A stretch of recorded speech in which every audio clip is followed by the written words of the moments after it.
En esta ocasión tenemos la participación del doctor Manuel Perló Cohen. El doctor Perló va a proyectar una visión complementaria sobre el ciclo de conferencias en el sentido de desarrollar una opinión general sobre el significado del Zócalo desde el punto de vista social o sociológico, y esto cierra el ciclo de conferencias que tuvo como objeto presentar la historia del país a lo largo de esta plataforma simbólica que es el Templo Mayor y el Zócalo en general. El doctor Manuel Perló Cohen, originalmente economista por la Universidad Nacional Autónoma de México y doctor en planeación urbano regional de la Universidad de California, Berkeley. Es investigador titular del Instituto de Investigaciones Sociales de la UNAM, actual director del Instituto de Investigaciones Sociales de la propia UNAM, miembro del SNI, profesor en los posgrados de Urbanismo y de Ciencias Políticas y Sociales de la UNAM, en las universidades de California, Berkeley y Stanford, la Javeriana y Autónoma Metropolitana Xochimilco. Dirigió el programa universitario de estudios sobre la ciudad UNAM del 2000 al 2009 y desde agosto del 2013 es el director del Instituto de Investigaciones Sociales de la UNAM, autor de 9 libros, 62 capítulos en libro, 36 artículos en publicaciones especializadas y numerosos artículos de divulgación en medios impresos nacionales. Sus publicaciones recientes, algunas de ellas, las últimas son ¿Qué opinan los usuarios de la nueva línea 12 del metro?, Rescate de ríos urbanos, Guerra por el agua en el Valle de México, Cities and Times of Crisis económica y desarrollo urbano sustentable, el papel de los gobiernos locales. Integrante de comisiones científicas y académicas, consultor nacional e internacional, y participa en actividades de difusión. Por este currículum, este pequeño extracto curricular del doctor Manuel Perló, nos damos cuenta que su visión sobre el ciclo de conferencias magistrales que hemos desarrollado a lo largo de 6 meses aquí es una visión que termina analizando la simbología contemporánea del Zócalo, lugar donde se concentra la religiosidad, el gobierno antiguo de la Nueva España, el lugar de la protesta, en fin. Tendremos el honor de escuchar entonces las palabras del doctor Manuel Perló. Yo me permito bajarme para ver las diapositivas.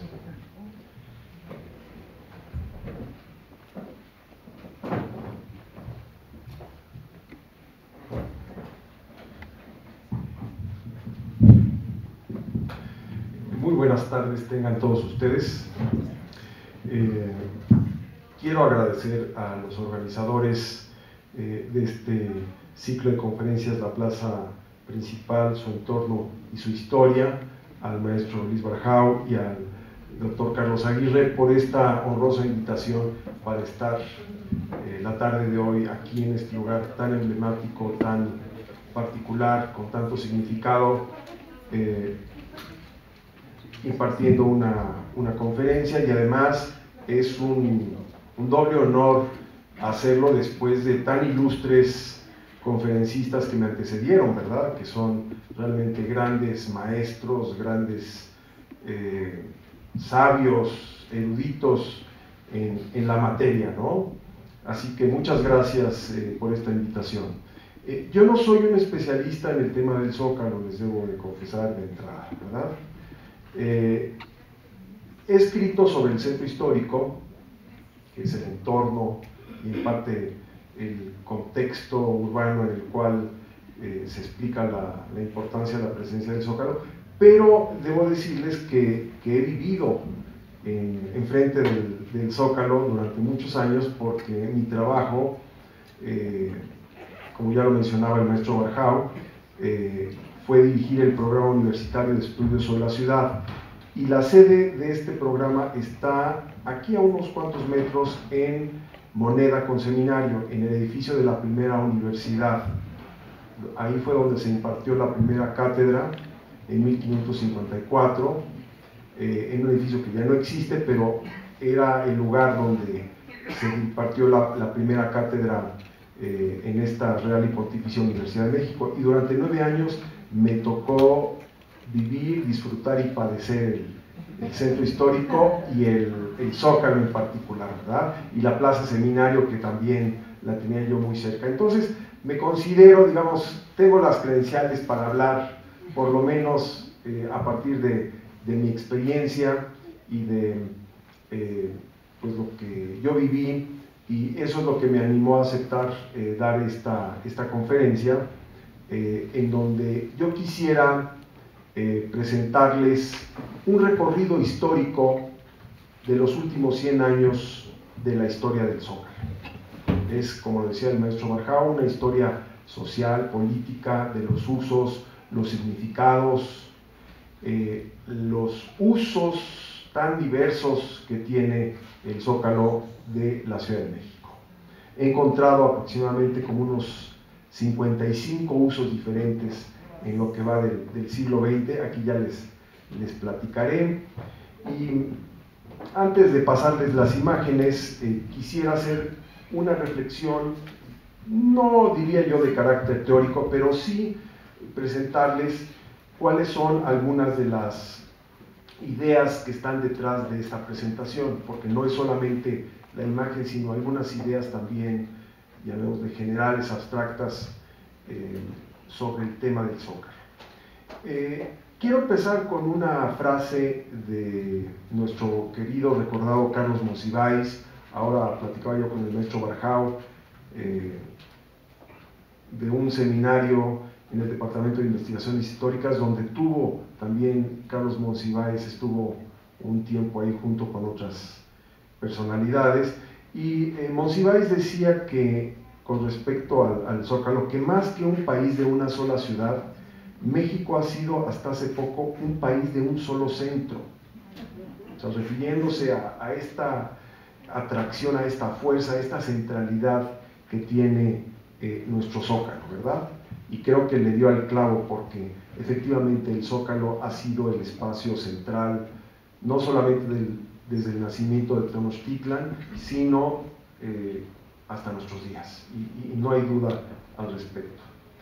Pero bueno, surgen las preguntas: ¿por qué es tan fuerte esa capacidad de atracción, de centralidad de nuestro Zócalo capitalino?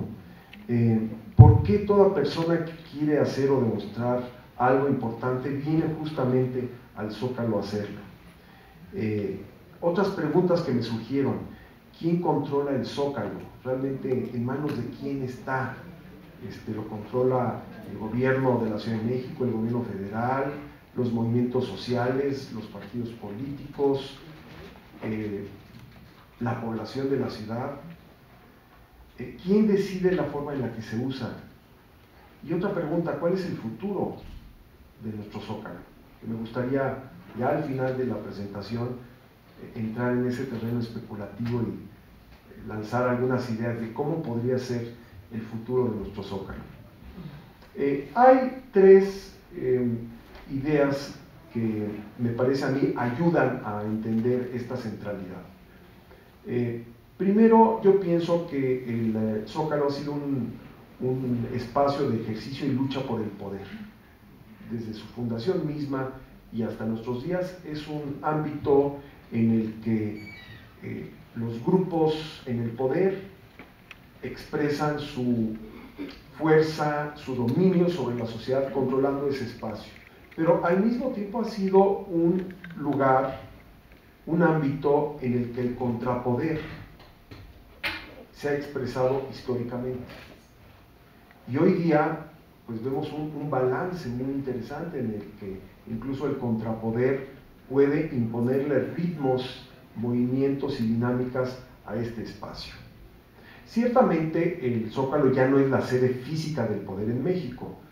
Difícilmente vemos aquí al presidente de la República, o el comercio pues ya no es lo que era en la época del Parián, no tiene esa centralidad. Sin embargo, desde el punto de vista simbólico, sigue siendo el espacio donde se expresan las relaciones de poder en nuestro país, no solamente en la Ciudad de México. Un segundo elemento es que es un espacio de comunicación. Abre la posibilidad de lanzar mensajes. Es un lugar para ver y para ser visto. Pensemos en eventos recientes. Si se incendia el Congreso del Estado de Chilpancingo o del Estado de Guerrero en Chilpancingo, o algún edificio muy importante para el ejercicio de gobierno en Guerrero o en cualquier otra entidad, no tiene la importancia, la visibilidad que puede tener la quema, el intento de quema, por ejemplo, de la puerta de Palacio Nacional. Entonces, es un lugar que proyecta una imagen, que proyecta un mensaje que llega a todos los ámbitos del planeta. Es también, para entender esta centralidad que tiene, un espacio muy bien definido dentro de la geografía urbana de la Ciudad de México. Es un lugar central dentro del centro histórico. Una de las razones de su fuerza es que está muy bien ubicado en términos de accesibilidad. Y en los últimos años se han hecho obras, especialmente el metro, que han permitido que sea un lugar accesible desde los 4 puntos cardinales. Y eso también le da una característica muy especial. La presentación que voy a llevar a cabo, como les decía, es un recorrido en imágenes de 100 años de historia, quizá un poco más porque empiezo en el 1890, y debo decir antes de entrar ya, me imagino que están impacientes por ver las imágenes, ya que se deje de rollo y que empiece con las imágenes, ¿no? Mencionar que el siglo XX es muy rico en distintas etapas del Zócalo. O sea, no podemos decir siglo XX y meter a todos los momentos dentro de ese periodo tan amplio. En realidad, pues el Porfiriato y, por ejemplo, la última década del Porfiriato es una etapa en sí misma, la primera década de la Revolución, sin duda alguna. Y vamos a ver cómo las imágenes sí nos ayudan a entender estas distintas etapas del siglo XX, ¿verdad? Cuando se constituye el poder político en México entre 1920 y 1930, cuando la revolución se baja del caballo, esto se ve muy claramente en términos de la expresión política, social dentro del Zócalo. Existe también una etapa muy larga, por cierto, que va de 1930 hasta 1997, que yo llamo de la etapa del Zócalo corporativo, cuando el Zócalo realmente se usaba, se dominaba desde la cúspide del Estado centralista, de partido hegemónico y corporativo que nos rigió durante muchísimo tiempo. Y eso lo vemos claramente en las decisiones históricas incluso que llevaron a los cambios importantes en la fisonomía física del Zócalo. Y de 1997 a la fecha es otra etapa totalmente nueva, con también subetapas muy particulares, donde ya veremos cuáles son algunos de los usos y de las modalidades que tiene nuestro Zócalo. Podemos hablar de una etapa en la que el Zócalo se vuelve un mil usos, ¿no?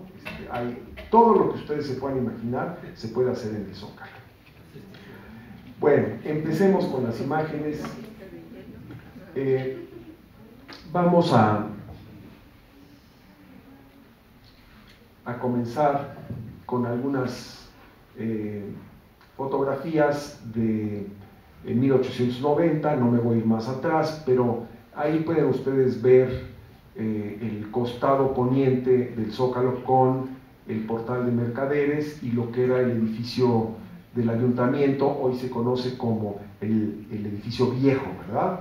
Está el nuevo que da hacia Pino Suárez y que es un edificio que se construyó en la época, empezó con Ávila Camacho y se terminó con Miguel Alemán cuando era regente Fernando Casas Alemán. Vemos ya desde entonces la importancia del Zócalo como un nodo de transporte, ¿verdad? Como un lugar a donde confluyen los medios de transporte importante en la época, los carros jalados por caballos todavía en ese entonces, pero ya más adelante vamos a empezar a ver los primeros tranvías. Este es también el costado poniente. Actualmente aquí es donde está la estatua del nivel. Aquí se ven la cúpula de Santo Domingo. Esto es lo que, pues esto correspondería a la calle de Brasil, ¿verdad? Aquí estaría el Monte de Piedad, ¿no? Y vemos ya cómo empiezan a llegar los primeros tranvías al Zócalo. Esta es una... van a encontrar ustedes la fuente de la que tomé yo las fotografías. Me pareció importante pues, que ustedes la vieran por si quieren consultar y para darle crédito a las personas y a las colecciones que han hecho posible estas fotografías, ¿no? Este también es una imagen, pero esto es Palacio Nacional, entonces estamos en el costado oriente y vean ustedes la cantidad de árboles y el gentío, que aquí hay un tío vivo. Era un lugar, contrariamente a lo que pudiera pensarse del Porfiriato en el sentido de que solamente cosas muy solemnes, no, el lugar realmente era un espacio bastante concurrido. Aquí ya en 1900 pues vemos la presencia de los tranvías eléctricos que tenían sus bases justamente en el Zócalo de la ciudad. Este es el portal de Mercaderes, es una vista del poniente. Sí. Ya aquí, casi en vísperas de la Revolución, aquí está Palacio Nacional. Aquí se va a construir en los 40 lo que es el edificio nuevo del entonces Departamento del Distrito Federal, posteriormente Gobierno del Distrito Federal. Aquí estaría el edificio viejo, ¿verdad?, del ayuntamiento, ¿no? Y aquí vemos todavía la convivencia de tranvías con carros jalados por caballos. Vean ustedes la cantidad de tranvías, todo el mundo venía de los distintos puntos y este era el lugar en donde pues la gente se apeaba y de aquí se dirigían a sus trabajos, al comercio, a las iglesias y a otros lugares, ¿no? Aquí esta catedral. Fíjense aquí ya la multitud se reúne en el Zócalo para recibir a Madero el 7 de junio de 1911, ¿verdad?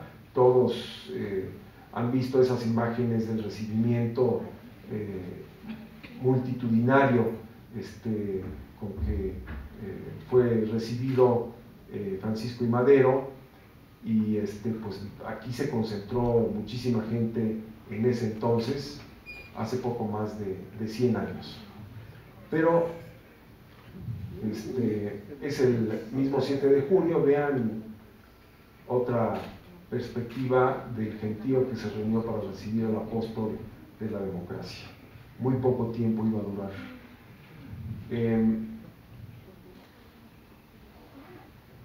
Esta imagen corresponde ya en 1914, ya han sucedido muchísimas cosas. El Zócalo ha sido bombardeado, ha sido destruido durante la Decena Trágica, está en malas condiciones y sin embargo pues la gente se reúne ahí para recibir a el jefe de la revolución en 1914, a Venustiano Carranza. Los constitucionalistas llegando a la Plaza de Armas, aquí hablo de uno de los usos, los desfiles militares, el ejercicio el despliegue de la fuerza, el control militar, porque además el propio Palacio Nacional era un lugar desde el que el Estado Mayor Presidencial se atrincheraba y desde ahí se controlaba el poder en la Ciudad de México. No era, digamos, simplemente ir a desfilar para que la gente viera a los ejércitos, sino mostrar el músculo militar que tenían los distintos grupos que participaban en la revolución. Aquí vemos cómo entra el ejército constitucionalista, muy organizadito, muy o relativamente bien presentado, organizado, ¿verdad? Aquí un desfile de los grupos que le muestran su adhesión al jefe de la revolución, a Venustiano Carranza, pero ya aquí tenemos a los ejércitos del sur. Aquí es el momento en el que Eufemio Zapata llega a Palacio Nacional como representante pues, de una facción diferente y obviamente tienen que llegar al Zócalo y al Palacio Nacional, ¿verdad? Ahí es donde posteriormente se van a sentar Villa y Zapata en esa famosa escena donde Villa le dice a Zapata, no, siéntese en la silla presidencial, y Zapata le dice, no, usted primero. Entonces se sienta Villa y aparece en la silla presidencial y a un lado está Zapata y los estados mayores de los dos generales. Aquí nuevamente las tropas constitucionalistas, atrás el tranvía eléctrico, ¿verdad? Esto debe de ser de norte a sur, porque aquí está el edificio del antiguo ayuntamiento, ¿verdad? Entonces es una vista de norte a sur.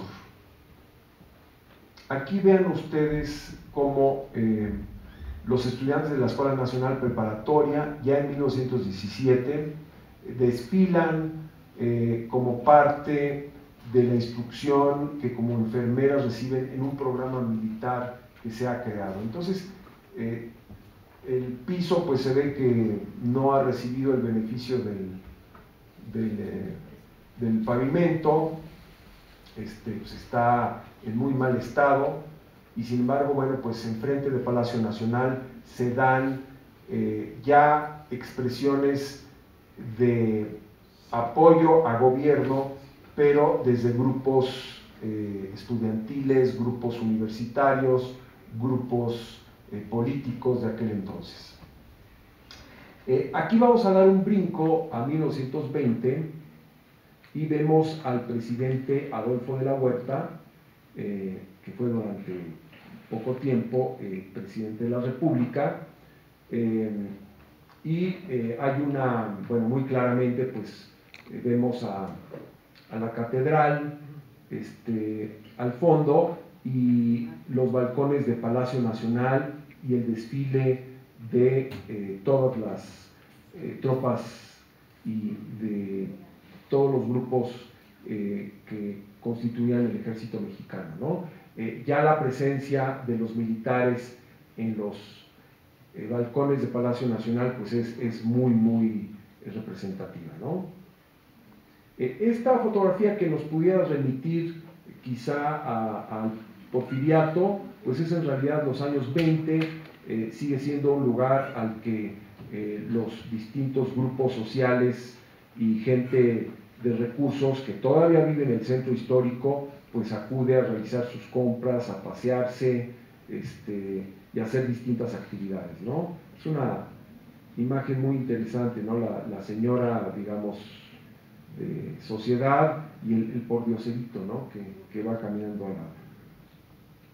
Fíjense, esta fotografía de 26 nos muestra un zócalo rebosante de actividades.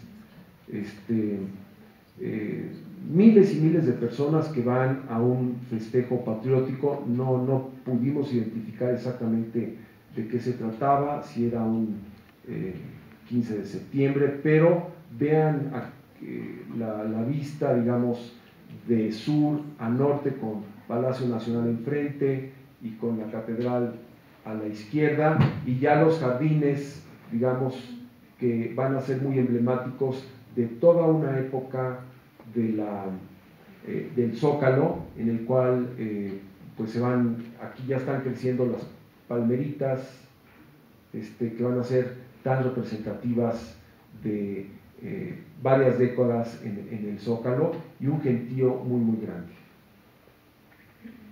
Aquí es otra vista del 27, en una ceremonia de jura de la bandera, con los niños, ¿verdad? Niños jurando la bandera. Ya el Zócalo se ve mucho más abierto, tiene menos construcciones, ya no tiene ese abigarramiento de elementos que tuvo durante el Porfiriato. Esta es una fotografía aérea del año 32. Este es el diamante, digamos, que va a caracterizar a los jardines del Zócalo durante muchísimo tiempo. Ya se empiezan a ver algunos camiones, ustedes lo pueden ahí notar. Esta fotografía pues muy atractiva. Todavía no se ha construido el nuevo edificio. Este es el viejo edificio del Ayuntamiento, Palacio Nacional, Catedral. Debe ser un día entre semana con pues visitantes, pero sobre todo gente que pasa de un lugar a otro, quizá gente que va a sentarse a los jardines, a los bancos metálicos que hay en esa zona. Vemos también cómo se utiliza de estacionamiento ya para los automóviles de la época, y todavía sigue siendo un lugar de base para los tranvías. Esta no muy afortunada, pero otra vista aérea. Esta es un poco más nítida. Aquí ya estamos en 1936, pero no puede ser el primer aniversario de la expropiación petrolera, porque la expropiación petrolera es el 38. Entonces hay un error aquí, ¿verdad? Evidentemente hay un error, pero el evento sí es un acto de apoyo a Cárdenas, entonces debe de ser en el 39, habría que corregir este año de acá, ¿verdad? Cualquier acto que se hiciera de carácter político, ya en la estructura corporativa que tiene el Estado mexicano, se hacía en el Zócalo. Pero era un lugar también donde se expresaba la lucha y las confrontaciones entre las distintas corporaciones, y donde en numerosas ocasiones los huelguistas llevaban sus demandas, como en este caso, en el que los tranviarios pues llevaron sus tranvías y se plantaron en el Zócalo para expresar sus demandas, ¿verdad? Estaba yo tratando de conseguir unas imágenes de un enfrentamiento que hubo muy famoso entre taxis y caballos en el Zócalo, en el que murieron varias personas. Los jinetes eran miembros de los Dorados de Villa, una agrupación que había tenido su origen con Pancho Villa, pero luego se hizo como de extrema derecha, y los taxistas eran de una agrupación de izquierda proletaria. Entonces se dieron un agarrón con un saldo de varios muertos ahí en el Zócalo. Entonces el Zócalo nunca ha dejado de ser un lugar de enfrentamientos violentos, donde el resultado ha sido gente herida, gente muerta, ¿verdad? Por lo menos hasta los años finales de los 30, principios de los 40, vemos este tipo de expresiones. Posteriormente, en la medida en que el Estado se logra afianzar y el poder se ejerza de manera mucho más férrea, ya no vamos a ver este descontrol y estos enfrentamientos que se dieron en los 20s, en los 30s y en parte de los 40s.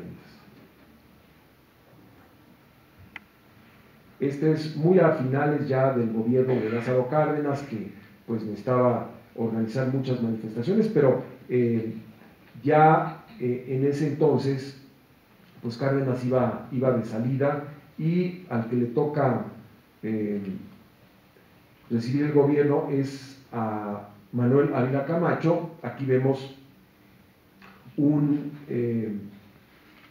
mitin de apoyo a Ávila Camacho poquito antes de que este tomara el poder. Acuérdense que en la Ciudad de México la confrontación entre los almazanistas y los avilacamachistas fue muy fuerte, y de manera interesante vale la pena destacar que los almazanistas se reunían en el Monumento a la Revolución, ahí era donde hacían sus concentraciones, y los avilacamachistas la hacían en el Zócalo. Fíjense, aquí en 41 hubo un agarrón muy fuerte entre los miembros del Frente Nacional Proletario. Se les permitió hacer un mitin en protesta por la implantación del Seguro Social.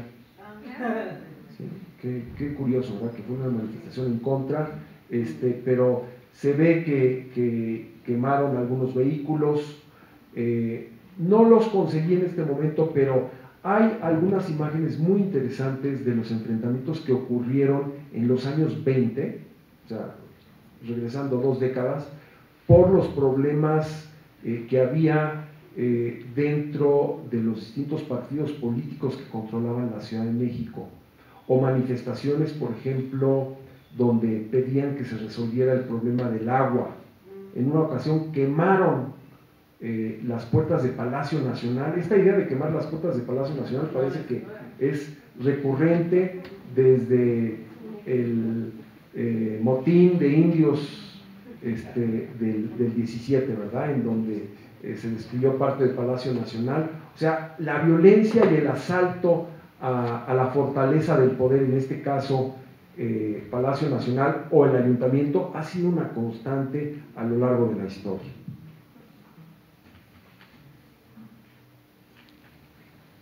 Aquí ya es con la entrada de México a la Segunda Guerra Mundial. Acuérdense que unos submarinos alemanes hundieron a varios buques petroleros, y aquí se hace un evento para rendirle un tributo a la memoria de estos marinos que fallecieron, ¿no?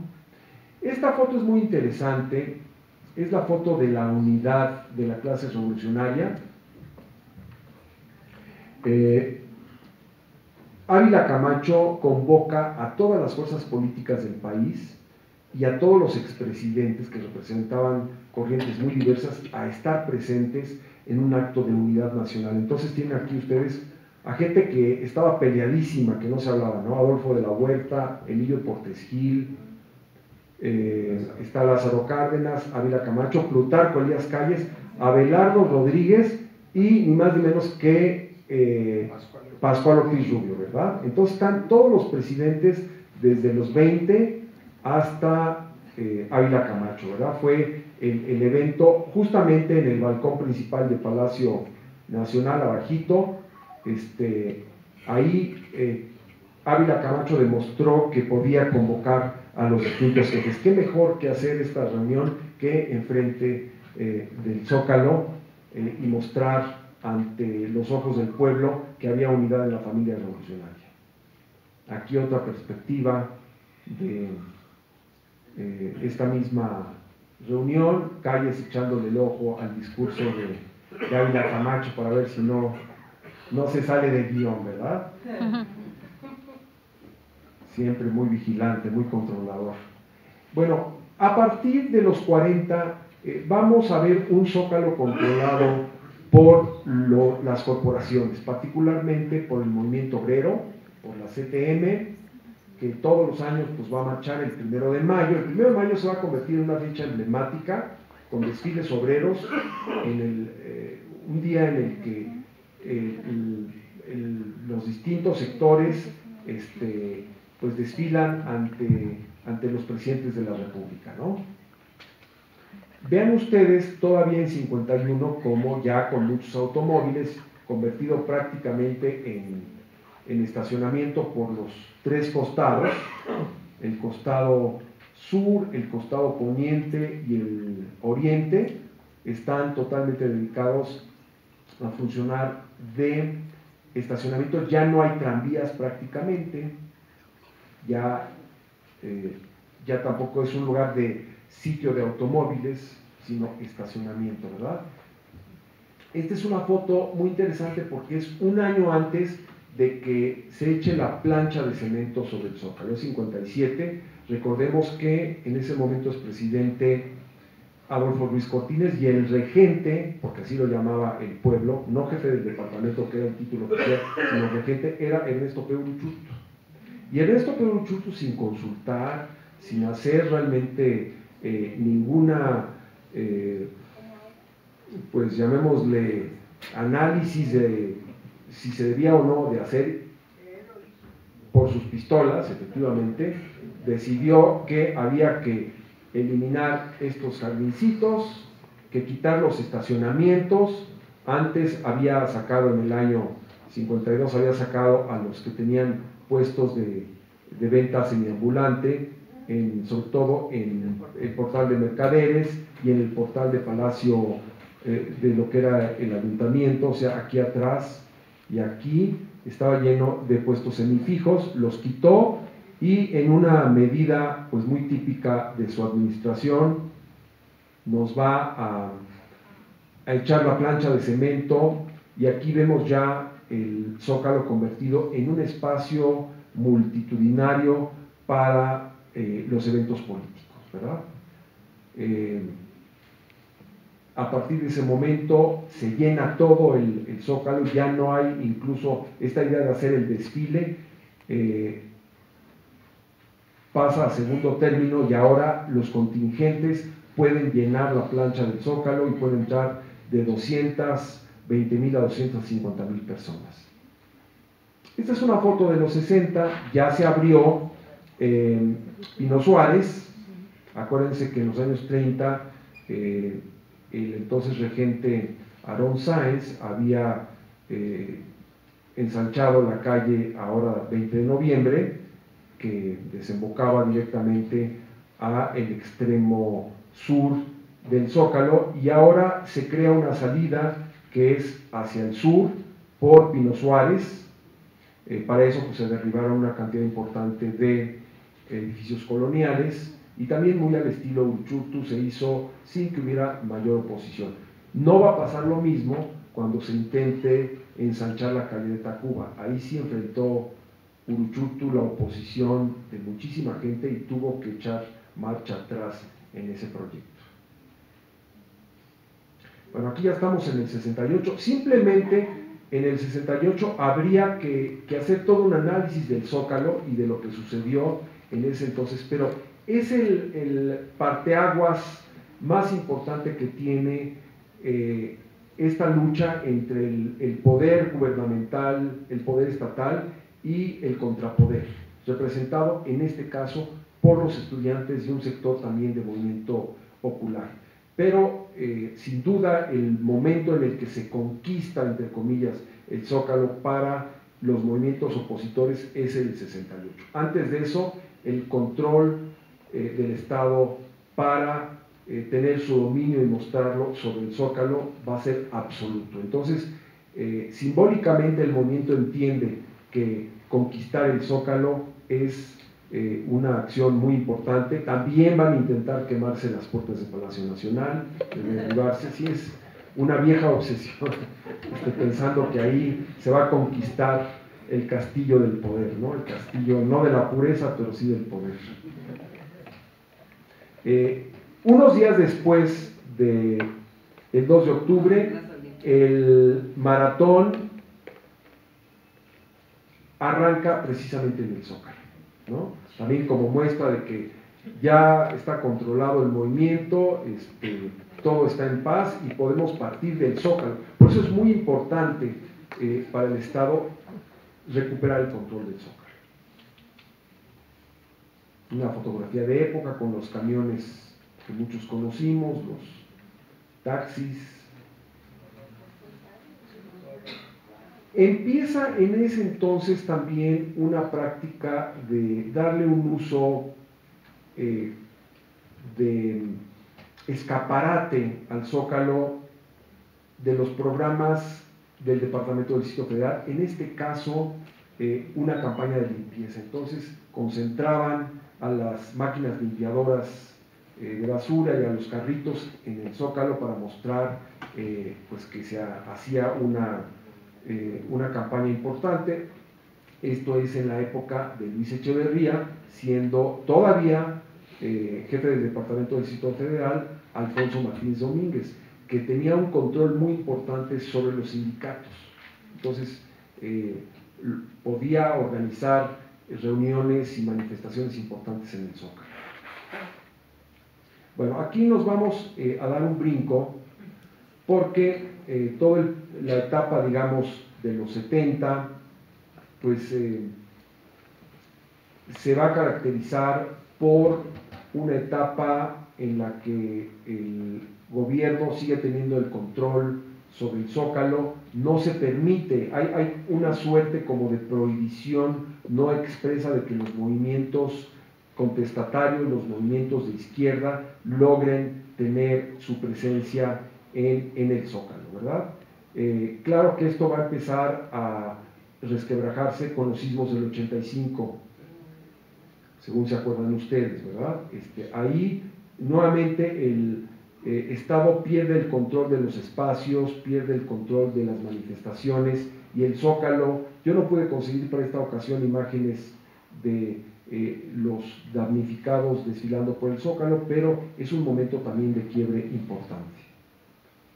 Empiezan a darse usos muy diversos. No sé si ustedes recuerdan el burrito muy famoso que llegó al Zócalo y ahí se quedaba. Había como más tolerancia por parte del Estado para permitir usos tan diferentes. Y empieza la época de convertir al Zócalo en un lugar en donde lo mismo cabe un burro que, por ejemplo, unos paseantes. Todas estas imágenes las tomé de un libro editado por el gobierno del Distrito Federal que se llama Zócalo Social, y lo que dan a entender es que el Zócalo se convierte en un espacio de todos los grupos, todas las manifestaciones, todas las corrientes sociales que tienen cabida en este espacio. Desde el comercio religioso, las bandas militares de la policía del Distrito Federal, torneos de ajedrez, actividades de todo tipo, por supuesto los danzantes, estos que me tocaron a mí ver a un costado del edificio donde yo trabajaba, que pues había un grupo que era más turístico, que vivía de eso, pero los días, por ejemplo, de la caída de Tenochtitlan, se llenaba el Zócalo de gentes que venían incluso de otros países, venían de Estados Unidos, de Canadá, a danzar y a celebrar un aniversario luctuoso que era la caída de Tenochtitlan, ¿no? Ceremonias místicos religiosas, ustedes saben que hay muchos chamanes, que hay digamos, diversas ceremonias que se practican en el Zócalo y en las inmediaciones, ¿no? Las ofrendas, por ejemplo, pues son también un fenómeno relativamente nuevo. La venta de alimentos, pues esa no ha parado desde la época, la época prehispánica sí, porque era mucho más ordenado. Ahí no había de que vendedores ambulantes, esos iban a Tlatelolco y además allí estaba todo perfectamente organizado, ¿no? Eso lo describen muy bien Hernán Cortés y Bernal Díaz del Castillo, la pulcritud, el orden con la que estaba organizado el comercio. No, el fenómeno del ambulantaje es un fenómeno novohispano, sin duda alguna. Lo heredamos de los españoles, no de los mexicas, ¿no?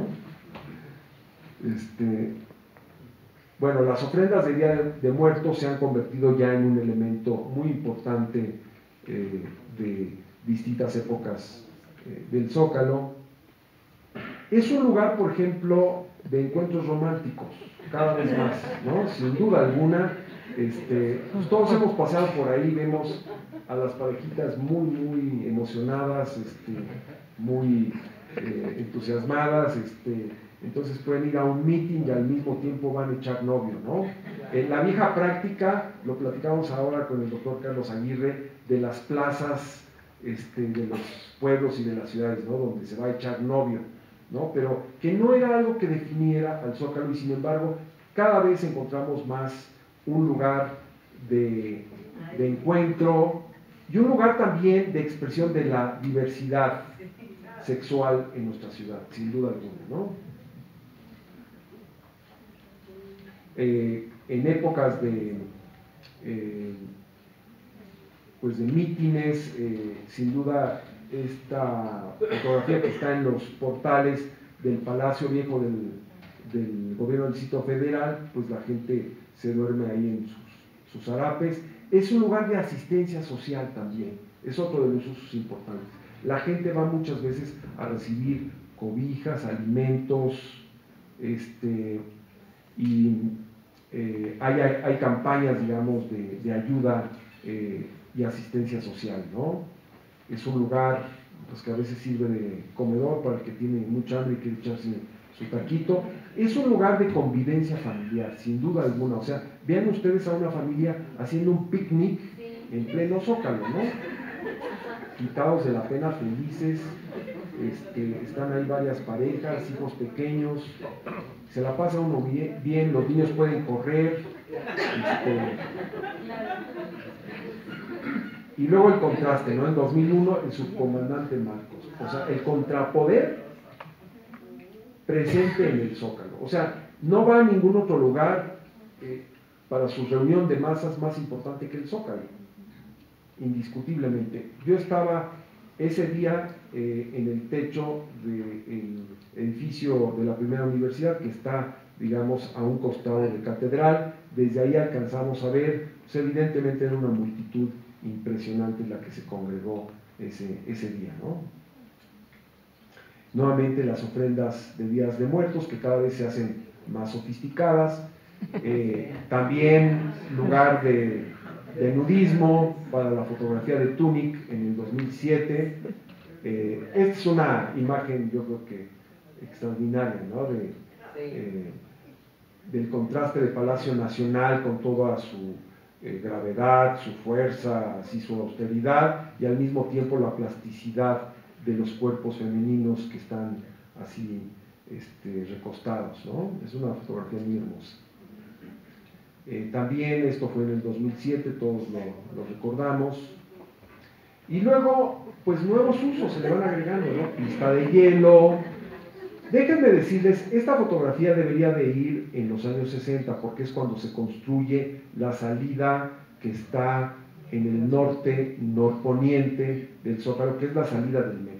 Y la menciono porque es un lugar de acceso a este espacio muy importante, ¿no? Como les decía, llegan gentes de los 4 puntos cardinales. Ahora que se mencionaba la línea 12 del metro, que bueno, no ha funcionado, pero lo que sí ha mostrado es que muchísima gente la ha utilizado y la utilizó, y es una línea muy importante para la Ciudad de México porque vincula al oriente con el centro mismo de la ciudad. Entonces su necesidad esa nadie la cuestiona. ¿Cómo la hicieron? ¿Por qué se descompuso? Y los problemas que tiene, eso es otra historia, y si me invitan a una conferencia les platico de eso, pero la importancia indudable de esta línea y de todo el sistema de metro y la idea de poder comunicar a este espacio central de la Ciudad de México ha sido definitivo. Por eso vive tanta gente, porque además pues, es un metro, es un sistema de transporte relativamente barato, ¿no?, en comparación con otros, ¿no?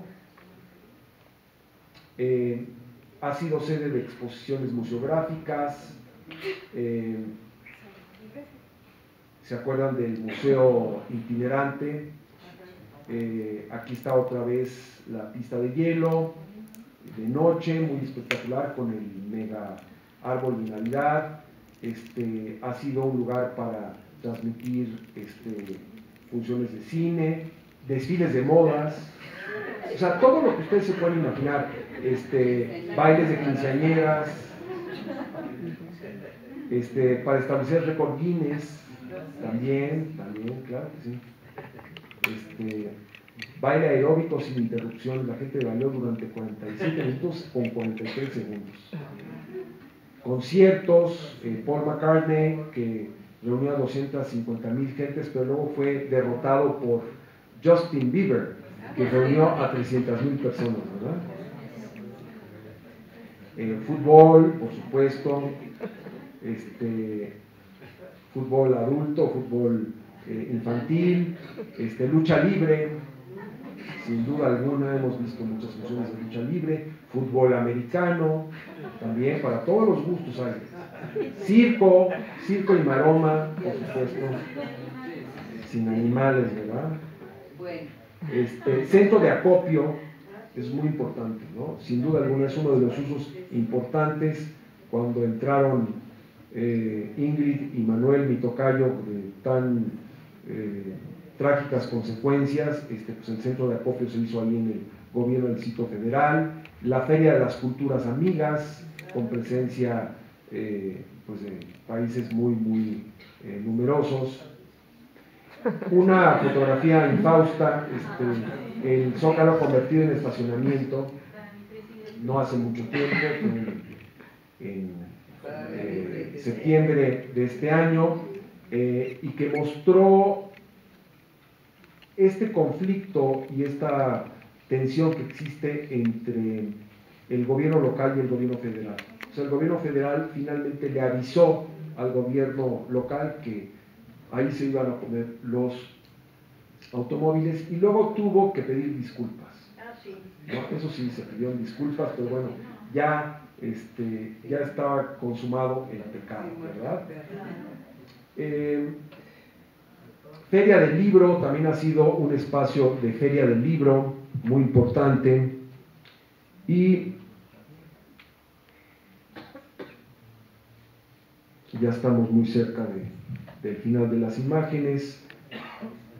Dice 20 de noviembre, pero en realidad está equivocado, es el 9 de noviembre cuando ocurrió el último intento dentro de muchos que se han hecho por quemar las puertas de Palacio desde la época colonial, ¿no? Y vemos ahí este intento donde supuestamente participaron algunas gentes, incluso estudiantes de la UNAM, cosa que pues no me da mucho orgullo decirlo. Me da mucho orgullo decir que participen en las manifestaciones, que participen en las protestas, eso sí, pero en la quema y en la destrucción, esos para mí no son estudiantes, ¿no? Son realmente vándalos y gente incluso que hasta puede estar pagada, ¿verdad? Ya sabemos. Esta es la última fotografía con los estudiantes ahí sí marchando ordenadamente, gente del Poli, de la UNAM, expresando su pesar, su rechazo a los eventos de Iguala, solidarizándose con los padres de Ayotzinapa. Y pues estamos a unos cuantos días de que haya ocurrido eso, y el Zócalo está por ver todavía muchas historias. Va a seguir siendo el centro, ya pensando en el futuro, va a seguir siendo el centro político nacional, el lugar donde se van a expresar las distintas corrientes políticas, los partidos, las distintas culturas, los distintos actos de protesta, pero también usos más relacionados con el esparcimiento, con la expresión cultural, con la expresión recreativa y con mucha variedad de usos que tiene hoy día el Zócalo y que sin duda los va a tener en el futuro. Este Zócalo multiusos, pues lo vamos a ver de aquí en adelante. Sería muy difícil pensar que va a haber una regresión y que de repente el Zócalo va a ser un espacio controlado desde el poder. No sería posible, la gente de la ciudad y del país no lo permitiría. Entonces ya es un espacio hoy que le pertenece a todos los mexicanos verdaderamente. Claro que necesitamos algún tipo de acuerdo de cómo usarlo y cuáles son los usos que realmente están prohibidos. Por ejemplo, dejarlo de estacionamiento pues sería terrible, ¿verdad? Eso no debe de ocurrir. Pero el resto de las expresiones políticas, sociales, culturales, religiosas, pues es un espacio de libertad. Yo diría que hoy día el Zócalo es un espacio de libertad. ¿Qué otra cosa le depara el futuro al Zócalo de la ciudad? Bueno, voy a cerrar la charla con una imagen que van a decir ustedes, bueno, esto, ¿de qué se trata, verdad? Una playa en el Zócalo. A ver, ¿es posible esto? ¿Una playa en el Zócalo? Bueno, por supuesto que sí es posible, pero déjenme decirles algo. El Zócalo, y prácticamente con eso quisiera yo terminar, es un lugar, muchos de ustedes lo deben de saber, que está 8 metros por debajo del nivel que tenía hace 100 años. O sea, el Zócalo, al igual que muchas secciones de la Ciudad de México, se ha hundido por un fenómeno que los geofísicos y los ingenieros han estudiado ya muy bien, que es la extracción de agua del subsuelo, la compresión de las arcillas y el hundimiento diferencial, lo que quiere decir que se hunde en algunos lugares más y en algunos lugares menos. Por eso Catedral la vemos un poco, sobre todo el Sagrario, inclinado hacia la derecha y la nave principal hacia la izquierda. Si ocurriera, ojalá que nunca vaya a ocurrir, una falla en alguno de los sistemas de drenaje de la Ciudad de México, como el drenaje profundo, y ocurriera una gran tormenta en la ciudad, el Zócalo se cubriría de agua 8 metros arriba del nivel que tiene actualmente. O sea que esta imagen no es, digamos, una imaginación desbordada, sino es una posibilidad real. Nuestra ciudad es muy vulnerable y el Zócalo también lo es. Hay que recordar que la ciudad, y esta zona ya estuvo inundada durante 5 años, en el año 1629.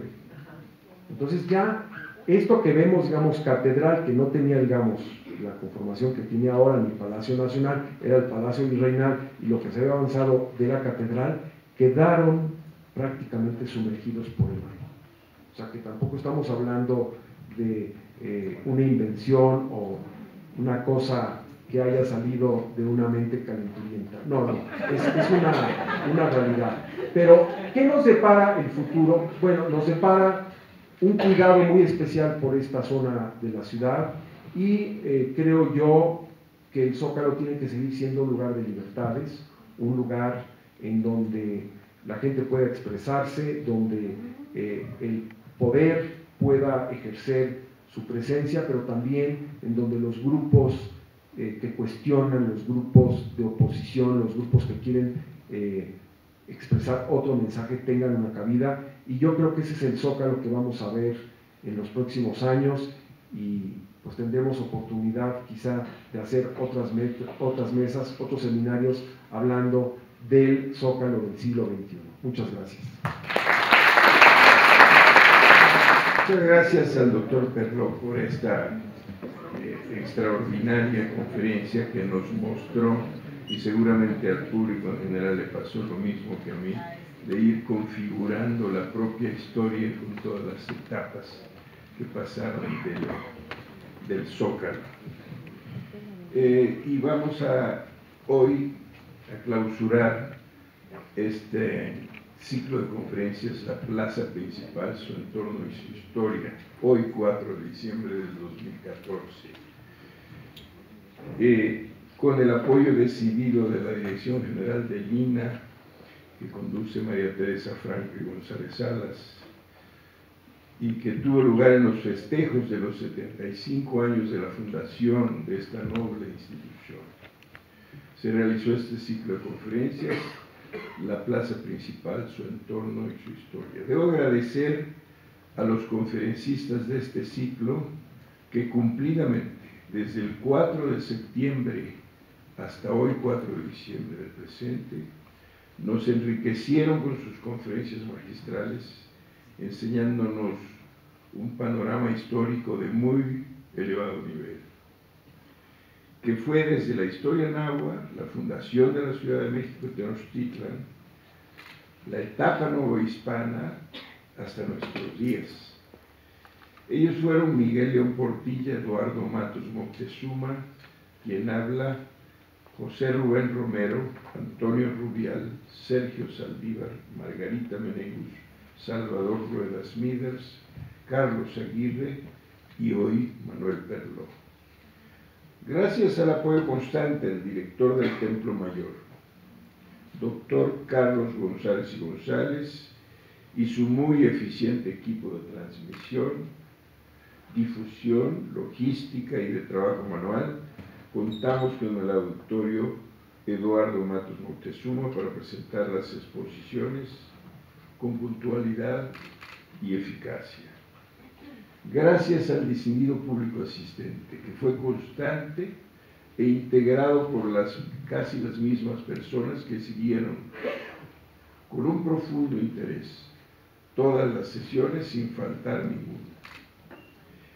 El año próximo diseñaremos una continuidad del ciclo de Historia y Antropología que tendrá función en las instalaciones de la Dirección de Estudios Históricos que se ubica en Tlalpan. Será un honor la recepción de su presencia y tendremos comunicación con ustedes para dicho fin. Desde luego que hay temas y subtemas ausentes y solamente referidos en las distintas intervenciones de los conferencistas, pero estamos convencidos de que con el panorama histórico expuesto se ha logrado un resumen muy valioso para el público en general y para el especializado en Historia y Antropología de México. La imagen del Zócalo se convirtió a lo largo del ciclo en un escenario prodigioso de las peripecias de los habitantes de la ciudad y de la nación, desde su pasado más remoto. Una memoria pormenorizada, repleta de datos duros y de ideas que nos hizo estar frente al gran teatro del quehacer de los mexicanos y enseñarnos la brillante complejidad de nuestra historia como nación ante el mundo. Por este ciclo vimos la especial complejidad de donde hemos surgido. Y cada una de las etapas de esta narración nos debe advertir sobre la dureza y el sacrificio que su población ha asumido en la tremenda tarea de la construcción de la nación, una gesta memorable, trágica y a momentos triunfal, donde las generaciones que nos precedieron todavía nos entregaron un saldo, desde luego, no del todo completo, y que nosotros tenemos la obligación de continuar. La construcción de una nación es una labor minuciosa y férrea de las generaciones en el devenir del tiempo. La nuestra ha sido febril, catártica y contradictoria. Apenas nos hemos asomado a lo largo de estas conferencias a la verdadera faz que subyace en aquel quehacer constructivo, y todavía resta por entender la relación directa que cada episodio histórico guarda con nuestra secreta mentalidad, el porqué de nuestras aficiones, de nuestra ideología, de nuestra idiosincrasia y de nuestra manera particular de asumir la vida, el trabajo y nuestras expectativas a futuro. Pero celebramos hoy que el conjunto de las comunicaciones de los estudiosos que impartieron sus conferencias delinearon un mosaico representativo de la larga historia de nuestro pasado. Se puso en relieve otra vez que somos una nación de hondas raíces, de rancias tradiciones, de violentos contrastes en el quehacer cotidiano y en la manera de asumir y de confrontar el poder. Nos hemos propuesto con el material reunido capturarlo, devolverlo a los conferencistas para ampliarlo o recortarlo, en fin, para perfeccionarlo y adecuarlo a una publicación que integre un volumen para el año próximo. Asimismo, nos proponemos completar cada una de las intervenciones para configurar programas educativos para la televisión, agregando a las imágenes usadas en cada una de las exposiciones otras de gran significación para el hilo discursivo, integradas con el paisaje, portadas antiguas de libros y crónicas, zonas arqueológicas, en fin, conveniente a cada uno de los temas. El ciclo de conferencias magistrales, la plaza principal, su entorno y su historia, que hoy llegó a su fin con la excelente conferencia del doctor Manuel Perló, titulada El Zócalo como escenario político, social y recreativo, conjuntó a muy distinguidos especialistas sobre la plaza central de la ciudad, centro y símbolo de la vida nacional. Como parte de los festejos de este año sobre los 75 que cumple nuestra institución, el INAH, la Dirección de Estudios Históricos se abocó a la exposición de los temas principales que explican el corazón de la nación. El Zócalo guarda una estrecha relación con el INAH y con los museos del país que creó el INAH y que coordina, donde se expone en una buena proporción el patrimonio cultural de la nación. Moneda 13, que en el pasado fue la parte posterior del Palacio de Moctezuma y donde se erigía un edificio central del culto antiguo a los dioses, llamado Casa de la Oscuridad, hoy sigue siendo la parte conjunta y posterior del Palacio Nacional, que fuera sede virreinal en Nueva España y hoy lugar principal y representativo del poder de la cúpula del Estado. En el Zócalo se fundó la antigua y portentosa Ciudad de México Tenochtitlan, se asentó la iglesia y la cúpula virreinal, conservó los cimientos del enorme templo mayor de los mexicas, culminado por los adoratorios de los dioses Huitzilopochtli y Tlaloc, la guerra y la lluvia fecunda. En el Zócalo se realizó la primera fiesta de toros del continente, se ejerció el castigo y la tortura inquisitorial de la Iglesia Católica, se concentró el comercio, la fiesta y la protesta. En 1790, como resultado del nuevo alcantarillado para el desagüe ordenado por el virrey Juan Vicente Güemes Pacheco y Padilla, entre la catedral y palacio aparecieron dos piezas canónicas del México antiguo y que perdura hasta hoy: la Piedra de Sol y la Cuatrícula. Ambas fueron estudiadas y dibujadas por primera vez por don Antonio de León y Gama, astrónomo de fama internacional, que indagó sus contenidos simbólicos con acierto que hasta hoy es útil para el estudio de ambos monumentos.